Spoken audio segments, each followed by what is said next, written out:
Everyone, সবাইকে জানাই happy Diwali. তো বন্ধুরা, সবাই কিভাবে কালী পুজো সেলিব্রেট করবে আমাকে অবশ্যই কমেন্ট করে জানাবে। তো আমি চলে গেছিলাম বাজি কিনতে। একদিনও সময় হয়নি বাজি কিনতে যাওয়ার। কালী পুজোর দিন মনে পড়েছে একটু বাজি না কিনলে মনটা খারাপ হতে পারে। বড় হয়ে গেছি কিন্তু বাচ্চা ভাবটা কিন্তু কাটেনি।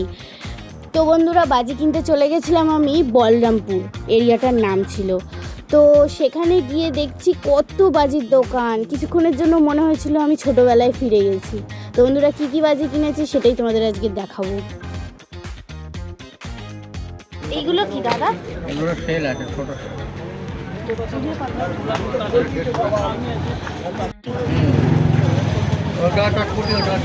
এগুলো কত করে?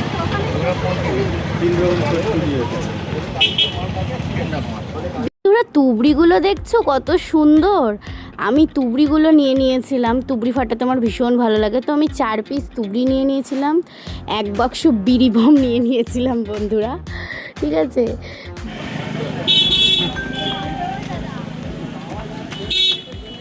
হাঁটবে তো। ছোট চরকাও নিয়েছিলাম। ছোট চরকা বেশি ঘোরে। চটপটিও নিয়েছিলাম। তো অনেক বাজি কেনা হয়ে গেছে। বাড়ি এসে তারপর তোমাদেরকে দেখাচ্ছি আসল বাজিগুলো।